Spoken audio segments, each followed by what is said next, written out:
बहुत समय पहले एक घना जंगल था जहां वीर और अजेय योद्धा भगवान परशुराम ध्यान में लीन रहते थे। लोग कहते थे कि भगवान परशुराम के पास एक ऐसा रहस्यमय शस्त्र था जो केवल उनके हाथों में ही जागृत रहता था। उस शस्त्र के बारे में कहा जाता था कि उसमें इतनी शक्ति है कि अगर वह अन्य किसी के हाथ लग जाए तो विनाश ला सकता है।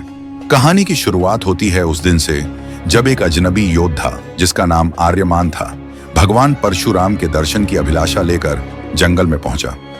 आर्यमान ने कई वर्षों तक युद्ध कला का अभ्यास किया था, परंतु वह परशुराम के जैसे महाबलशाली गुरु से आशीर्वाद और शिक्षा प्राप्त करना चाहता था।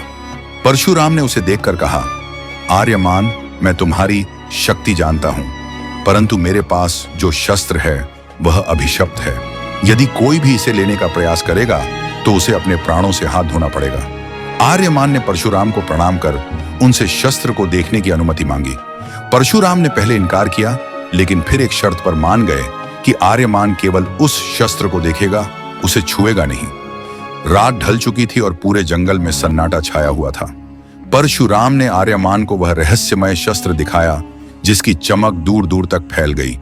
वह शस्त्र ऐसा लग रहा था मानो उसके भीतर एक अनंत शक्ति सो रही हो। जैसे ही आर्यमान ने उस शस्त्र को देखा, उसके मन में लालच उत्पन्न हुआ।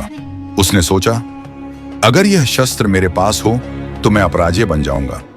परशुराम ने उसके विचारों को भांप लिया और सख्त स्वर में कहा, आर्यमान, अगर तुमने इस शस्त्र को छूने का प्रयास किया तो इसका अभिशाप तुम पर टूट पड़ेगा। लेकिन आर्यमान की लालसा और महत्वाकांक्षा ने उसे रोक नहीं पाई। उसने एक रात चुपचाप उस शस्त्र को छू लिया। जैसे ही उसके हाथों ने शस्त्र को छुआ, चारों ओर घोर अंधकार छा गया और एक भीषण गर्जना सुनाई दी। शस्त्र ने खुद को परशुराम के हाथों से मुक्त कर लिया और आर्यमान के हाथों में जलने लगा। अचानक आर्यमान को महसूस हुआ कि वह शक्तिहीन हो रहा है। उसकी समस्त ताकत क्षीण होती जा रही थी। वह भगवान परशुराम से क्षमा मांगने लगा। परशुराम ने कहा, आर्यमान, तुम्हारा पतन तुम्हारी लालसा ने किया है।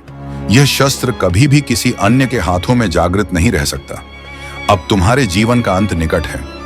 अंत में आर्यमान का अस्तित्व उसी शस्त्र के भीतर समाहित हो गया और वह शस्त्र एक बार फिर भगवान परशुराम के हाथों में वापस आ गया। लोग आज भी उस जंगल के बारे में कहते हैं कि वहां आर्यमान की आत्मा अब भी भटक रही है, शांति की खोज में। भगवान परशुराम के इस शस्त्र की गाथा आज भी लोगों में भय और श्रद्धा उत्पन्न करती है और यह रहस्य बना रहता है कि कौन उस शस्त्र को फिर से छूने का साहस करेगा।